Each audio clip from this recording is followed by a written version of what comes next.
젊은 청년이 군대에 입소를 했습니다. 그는 훈련소 시절에 늘 두려움 속에 있었습니다. 군대 가서 어찌 되면 안 될까? 내가 목숨을 잃을까? 그는 체력도 약하고 사격도 서툴렀습니다. 하지만 어느 날 교관이 그에게 이렇게 말합니다. 진짜 용기는 두려움 없는 것이 아니라 두려움 가운데서도 이 교관의 명령을 믿고 잘 따르는 것이다. 그 한마디가 그의 인생을 송두리째 바꾸고 말았습니다. 그날 이후 그는 매 순간 교관의 명령을 믿고 따르며 훈련에 매진했습니다. 얼마 후 전쟁이 일어났습니다. 그 청년 병사가 두려웠습니다. 하지만 훈련소에서 들었던 그 교관의 말을 듣고 명령을 지켰습니다. 그 결과 그는 전쟁에서 살아 돌아왔고 이렇게 그는 고백합니다. 내가 싸워 이기는 것이 아니라 믿음이 나를 이기게 했다. 할렐루야. 이 이야기는 우리의 신앙과 너무나도 닮아있는 이야기입니다. 우리의 인생의 싸움터에는 승리의 비결, 두려움이 아닌 것이 아니라 하나님을 믿고 따르는 믿음이 있어야 한다는 것입니다. 여러분 믿음이 있으십니까? 믿음이 있으시기 때문에 이 수요일 날 이렇게 나와서 예배를 드리시는 겁니다. 믿음이 없다는 분이 안 나온 것이 아니라 하나님을 찾아 나오는 자체가 믿음이 있다는 겁니다. 세상은 돈으로, 지식의 힘으로, 권력의 힘으로 전쟁 같은 우리의 인생들을 이기려고 하지만 그것들은 우리의 일상의 가장 깊은 문제에는 큰 힘이 되지 못한다는 것입니다. 돈이 많다고, 지식이 많다고, 권력이 있다 한들 그것은 모두 유한한 것이라는 겁니다. 어제 제가 노예를 한번 찾아갔는데 노예 가운데 이제 어르신들, 예전에는 보면요 참 날고 하늘에 새를 떨칠 만한 힘을 가지시는 우리 목사님들도 계셨어요. 그런데 그 목사님들이 다 은퇴를 하고 이제 앉아 계시더라고요. 그리고 그 말에서 보면서도 언제는 저 권력을 잡으려고 이렇게 애쓰시는 분이셨는데 이제는 나이가 다 되시고 은퇴하시니까 그저 존경받을 만한 인물만 되셨구나. 한마디로 유한한 것입니다. 있다가 없어지는 것이에요. 영원한 것이 없다는 것이에요. 전통 요리가이자 한식 전문 기업가인 우리 박효순 회장님이 이렇게 말을 합니다. 이 말은 박효순 회장님이 인용한 말입니다. 돈을 잃으면 조금 잃을 것이요. 또 명예를 잃으면 많이 잃을 것이요. 건강을 잃으면 어떻게 해요? 전부를 잃은 것이다. 여러분 건강 잃으면요 돈이 많아도 명예가 높아도 아무 쓸데가 없습니다. 오늘 성경은 여러분에게 다시 묻습니다. 세상을 이기는 참된 힘은 무엇이냐? 그리고 대답합니다. 요한일서 5장 4절 말씀입니다. 우리 함께 스크린을 보시면서 봉독합니다. 시작. 무릇 하나님께로부터 난 자마다 세상을 이기느니라. 세상을 이기는 승리는 이것이니 우리의 믿음이니라. 할렐루야. 우리의 믿음입니다. 믿음의 힘, 이것이 세상을 이기고 인생을 견디며 끝내 승리하게 한다는 것입니다. 저는 육해 공군 중에 하늘을 지키는 공군을 나왔습니다. 대단하죠? 육군인도 아니고 해군도 아니고 공군이요. 처음 군대를 입소했을 때에 연병장에서, 한마디로 운동장에서 훈련 단장님이 훈시를 하십니다. 그래서 뭐라고 말씀하시냐면 너희는 이제 국가의 것이다. 국가가 너를 책임진다. 국가에 충성하라. 아니 부모님의 것이라고 말 안 하고 너희는 이제 국가의 것이다. 아마 국가의 재산이라는 거예요. 맞습니다. 우리는 예수 믿고 구원받은 즉시 천국 백성, 천국 군대가 된 것입니다. 할렐루야. 이 말을 인용하면은 너희는 이제 하나님의 것이다. 하나님이 너희를 이제 책임져 주신다. 하나님께 충성하라. 이렇게 말하는 것과 같습니다. 군인이 일반 시민과 구별돼야 합니다. 그렇죠. 군인이, 총 드는 군인이 밖으로 나와서 살면 될까요? 아닙니다. 일반 시민과 구별되며 살아가고, 군인은 사령관의 명령에 절대적으로 순종해야 한다는 겁니다. 그래야 나라를 잘 지킬 수가 있고 자신의 생명까지 보호할 수 있는 것이 바로 군인이요, 나라를 지키는 것이 군인이라는 겁니다. 오늘 본문 여호수아 1장은 절망의 순간 속에서 믿음으로 일어서야 하는 한 사람의 군인 여호수아의 모습을 통해서 우리에게 말해주고 있습니다. 위대한 지도자 모세가 이제는 죽고 그 다음에 이 백성들은 너무나도 혼란스럽습니다. 이제를 우리를 지켜줄 만한 사람이 누구일까? 하나님과 연결해 줄 사람이 누구일까? 너무나도 혼란에 빠졌습니다. 하지만 하나님은 여호수아를 부르며 이렇게 말씀하십니다. 너는 이 백성을 데리고 요단을 건너가라. 인간적으로 이 명령은 불가능한 명령이었습니다. 만약 모세였다면 모세가 지팡이를 들고 또 바다를 향해서 명령하였겠죠. 그러면 열렸겠죠. 하지만 이제는 여호수아의 차례입니다. 이제는 모세가 이 땅에 없습니다. 그래서 여호수아는 이 명령이 불가능하다 생각했습니다. 그렇지만 천국 군대 총사령관 되시는 하나님의 명령을 믿고 믿음으로 나아갑니다. 그렇다면 여러분, 오늘 우리의 이 인생의 전쟁터에서 승리하기 위해서는 우리에게 가장 필요한 것이 무엇일까? 저를 한번 따라서 합니다. 믿음이 있어야 한다. 시작. 믿음이 있어야 한다. 승리의 힘은 믿음에서 온다는 겁니다. 믿음은 현실의 한계를 넘을 수 있는 하나님의 일하심을 바라보는 눈이라는 겁니다. 하나님이 하시겠지. 나는 믿어. 지금까지 하나님이 해주셨던 것을 보면 나의 인생을, 나의 자녀들, 우리의 교회를 이끌어 주실 거야. 여러분, 이 믿음입니다. 저도 걱정을 하나도 하지 않습니다. 처음에 이 전주명성교회 왔을 때요, 정말 우리 목사님들이 그러시더라고요. 큰 부담감이 있지 않아. 교회를 부흥시켜야지. 그런 사명감 가지고 이곳에 왔을 건데 큰 부담이 있지 않아. 저는 하나도 부담이 없었습니다. 하나님께서 하여 주실 거니까. 내가 하는 것이 아니라 하나님이 하실 줄 아니까. 그래서 하나도 지금도 부담스럽지 않습니다. 얼마나 감사하게도 이 지역에서 전도가 되지 않는데 어떻게 알고 교회로 찾아와서 등록하시는 분이 무려 15명이나 돼요. 15가정. 여러분, 놀랐습니다. 여러분, 믿음의 현실의 한계를 넘어 있는 이 하나님의 일하심을 바라보는 것이 믿음이라는 것을 아시길 바랍니다. 우리 3절 말씀을 함께 봉독해 봅니다. 스크린을 보시면서 시작. 내가 모세에게 말한 바와 같이 너희 발바닥으로 밟은 곳은 모든 내가 너희에게 주었으니. 아멘. 제가 광주에 있을 때에 정말 큰 교회입니다. 교회가요 얼마나 크냐면요, 거짓말 좀 더 보태면은 홈플러스만 해요. 여러분, 홈플러스 엄청 크죠? 진짜로 교회가 홈플러스만 해요. 얼마나 큰지 몰라요. 근데 그곳에 목사님이 개척을 하려고 그 땅을 밟았어요. 하나님한테 기도했습니다. 하나님, 이 땅에 교회를 짓고 싶어요. 하나님, 이 땅에 교회를 짓고 싶어요.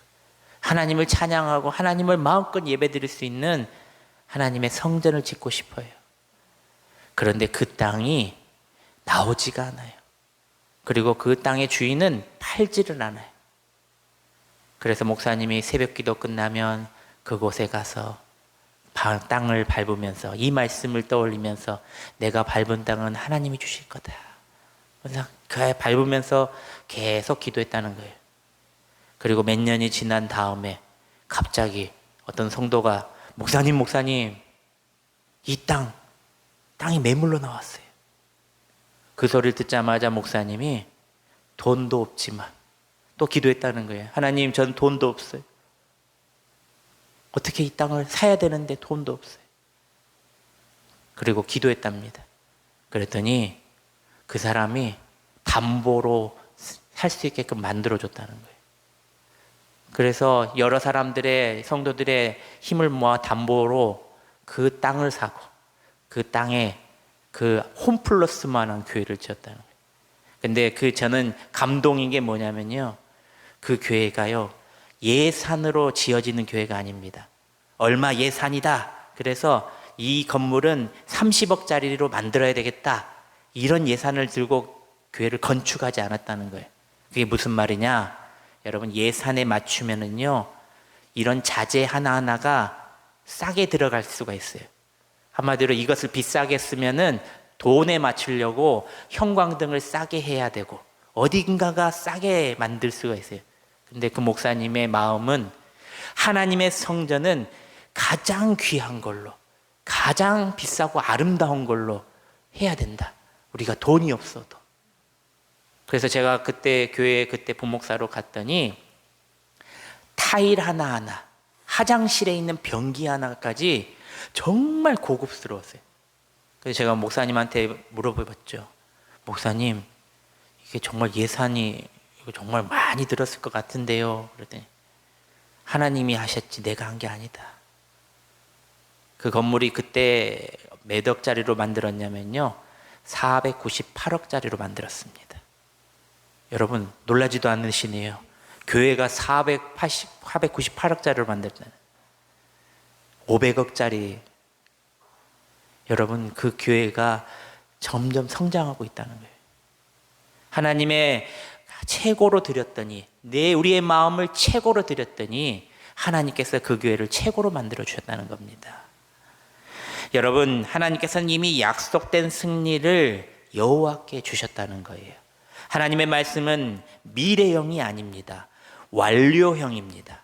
그렇게 될 것이다, 이렇게 말씀하시는 거예요. 이미 주었다, 이미 주셨다. 믿음이란 아직 보이지 않는 것, 이미 주신 것을 믿고 살아가는 겁니다. 내가 받은 줄 알고 살아가는 거예요. 믿음으로 나아갈 때 하나님께서 이렇게 말씀하십니다. 너희 발바닥으로 밟은 곳 모두 내가 너희에게 허주겠다. 할렐루야. 여러분, 제가 꼭 발로 밟으란 소리가 아닙니다. 기도하라는 거예요. 줄 아시고 받을 줄 아시고 기도하라는 거예요. 무엇을 가지고요? 믿음을 가지고. 5절 말씀을 보면 또 이렇게 약속하십니다. 우리 함께 봉독합니다. 시작.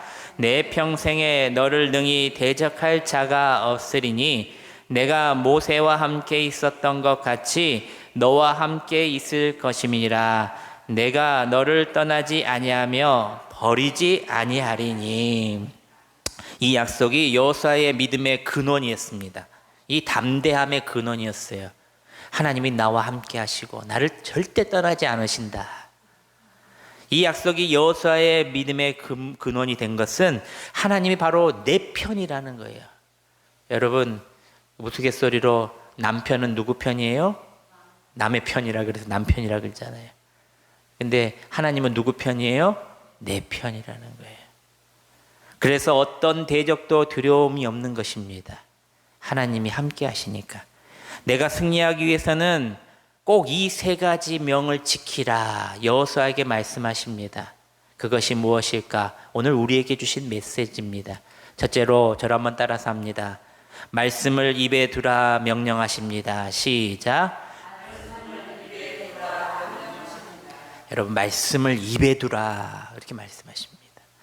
8절 말씀을 다시 보시면은 뭐라고 나와 있냐면, 이 율법책을 내 입에서 떠나지 말게 하며, 이렇게 나옵니다. 이 율법책을 내 입에서 떠나지 않게. 여러분, 율법 이술에서 말씀을 떠나지 않게 하라는 것은 항상 하나님의 말씀을 시인하고 선포하라는 뜻입니다. 어느 시골 마을에 믿음이 좋은 소년이 하나 살고 있었습니다. 이 소년은 매일 학교 가는 길에 성경 한 구절을 외우며 다녔습니다. 친구들은 그를 놀리며 이렇게 말했습니다. 맨날 성경말 중얼거리니 그게 성경이 밥 먹여주냐. 하지만 소년은 웃으면서 이렇게 대답합니다. 하나님의 말씀을 내 입에 두면 내 마음이 두렵지가 않아. 그러던 어느 날 소년이 산길을 걷다가 갑자기 들개를 마주치게 됩니다. 여러분, 들개가 얼마나 무서운 줄 아십니까? 겁에 덜컥 났지만 그는 본능적으로 성경을 말씀이 튀어져 나왔습니다. 나 살려라 그런 것이 아니라 성경 말씀이 튀어나왔습니다.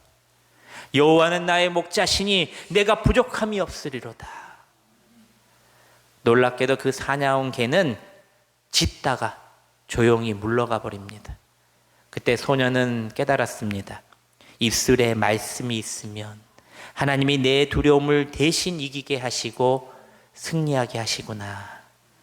이후에 그 소년은 어떤 상황에서도 말씀을 늘 입술에 두고 평생을 살았습니다. 그가 장성에서도 그의 인생은 점점 평탄해지고 어떤 어려움을 당해도 늘 그 어려움 가운데서 승리하게 됐다는 이야기입니다.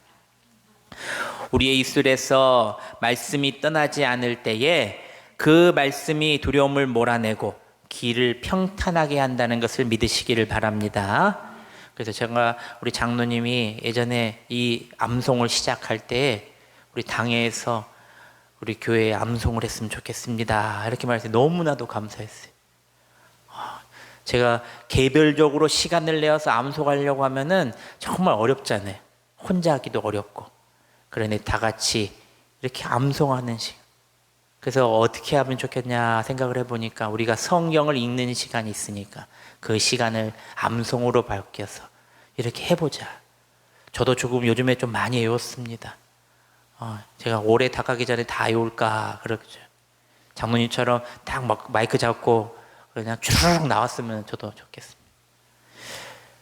우리의 입술에는 말씀이 떠나지 않을 때에 그 말씀이 두려움을 몰아내고 이 길을 우리의 인생길을 평탄케 하신다는 사실입니다. 이 말씀을 마음에 두는 것만 아니라 입술에 두는 것이 되어야 됩니다. 마음에 두면 안 돼요. 마음에 둬도 되지만 입술로 나타나야 하는 거예요. 그게 바로 형통의 시작이 되고 늘 우리 입술에 두며 살아갈 때에 평탄의 길이 된다는 사실입니다. 우리 두 번째 명령은 뭐라고 말씀하시냐면 저를 한번 따라서 합니다. 말씀을 묵상하라 명령하십니다. 시작. 말씀을 묵상하라 명령하십니다. 8절 말씀을 다시 보시면 주야로 그것을 묵상하여 라고 나옵니다. 하나님의 말씀을 깊이 새기는 자는 마음이 흔들리지가 않는다는 거예요. 여러분, 요즘엔 선택장애들이 많아요. 무엇을 먹을까? 무엇을 입을까? 갈까 말까? 선택을 못해요. 요즘 젊은이들이 그래요. 그래서 요즘에 젊은이들이 어떻게 하는 줄 아세요? 핸드폰을 다 켜요. 그리고 AI한테 물어봐요. 오늘 나 뭐 먹지? 오늘 점심에 뭐 먹지? 그러면 AI가 가르쳐줘요. 오늘은 단 거를 드시면 기분이 좋으실 겁니다. 오늘은 고소한 거를 드시면 더 좋을 겁니다. 선택장애가 나타나요. 옆에 친구들에게 물어봐도 친구들도 선택하지 못하니까 마지막으로는 이 인공지능, 이 로봇, 이 컴퓨터한테 물어보게 되는 거예요. 하나님의 말씀을 깊이 새기는 자는 마음이 흔들리지가 않습니다. 지혜로운 것이죠. 지혜가 막 떠오르는 것이죠. 묵상은 우리의 생각을 세상의 어둠에서 두려움에서 하나님의 진리를 옮기는 영적인 행동으로 나타난다는 것입니다. 사랑하는 여러분, 묵상이란 단순히 조용하라는 뜻이 아니에요. 묵상합시다 그러면 조용하는 게 아니에요. 묵상은 하나님의 생각을 내 생각으로 옮기는 시간입니다. 내 생각을 내려놓고 하나님이 어떻게 생각하고 계실까? 하나님이 우리에게 무엇을 바라보고 계신가? 하나님의 시선으로 세상을 보게 되고 하나님의 마음으로 자신을 돌아보는 영적인 운동이 바로 묵상이라는 거예요. 세상은 끊임없이 두려움과 불안을 주지만 하나님의 말씀을 묵상하는 사람은 그 마음이 흔들리지 않는다는 것입니다. 폭풍이 와도 중심을 잃지 않습니다. 그러므로 하루의 시작과 끝을 말씀으로 여러분들 채우시는 여러분들 되시길 바랍니다. 하루 종일 스마트폰 보며 세상의 말을 기울이기보다 짧은 말씀 한 구절을 마음에 더 새기는 여러분들이 되시길 바랍니다. 여러분, 저도 핸드폰을 많이 보는 사람 중에 하나지만 핸드폰을 많이 안 보려고 노력합니다. 어느 날은요, 저희 사모가 핸드폰을 딱 충전하고 있으면은요, 저도 가서 충전을 해요. 충전할 때는 안 보잖아요. 그러면 대화도 늘어나고 또 교회 일도 교회 하나님의 나라의 생각도 늘어나고 또 남편과의 관계도 좋아지고 또 어떻습니까? 자녀들과의 대화도 늘어나고 그 묵상이 여러분들을 생각을 새롭게 하고 결국 삶의 방향을 아름답게 변화시켜 드린다는 것을 믿으시기를 바랍니다. 마지막 세 번째 명령은 저를 한번 따라서 합니다. 말씀을 지켜 행하라 명령하십니다. 시작. 8절 후반절 말씀을 보시면은 그 안에 기록된 대로 다 지켜 행하라. 그리하면 내 길이 평탄하게 될 것이며 내가 어떻게 된다고요?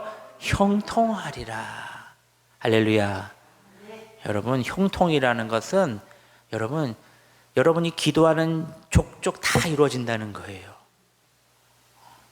묵상한 말씀은 반드시 실행된다는 사실입니다. 이때 순종은 억지로 하는 것이 아니라 하나님의 말씀에 사로잡힌 삶에서 자연히 흘러나오게 되는 것입니다.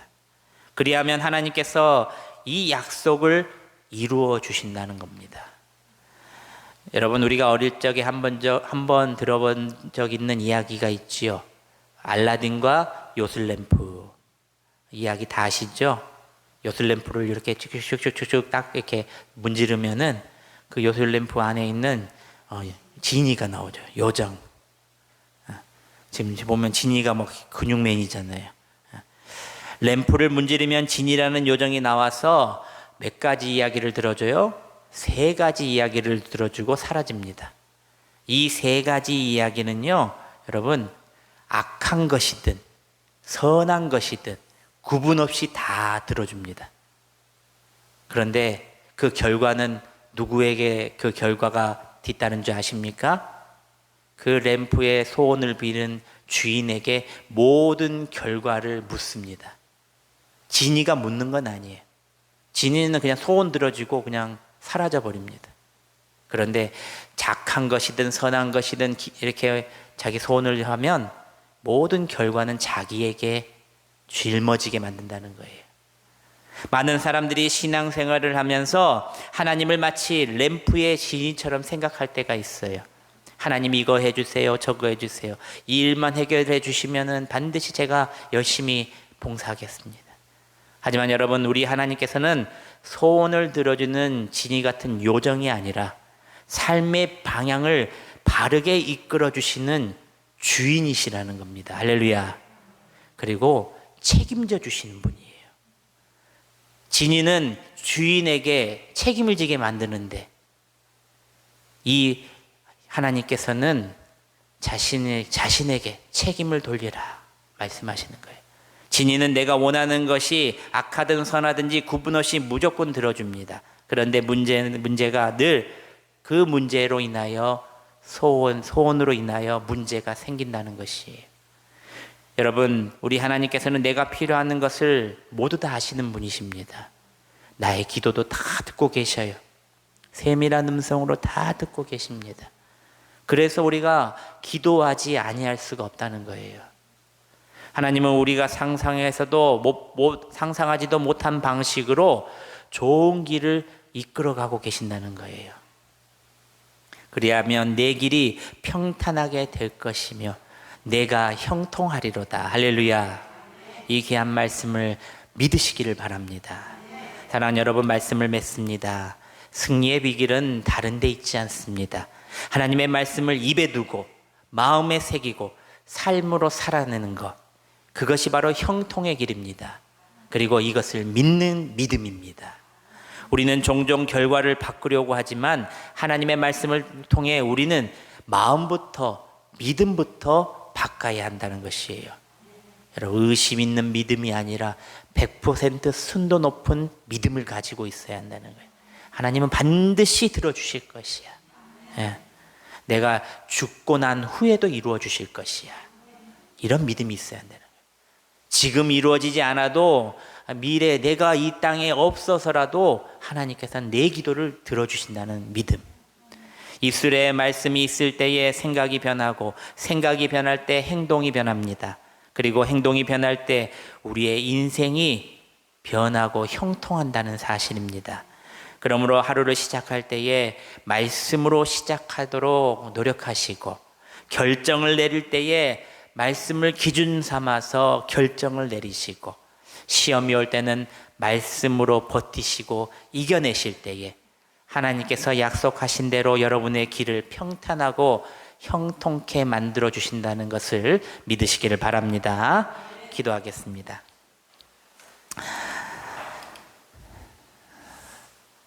사랑과 은혜가 풍성하신 하나님 아버지, 오늘도 우리를 예배의 자리로 불러주심에 감사 또 감사를 드립니다.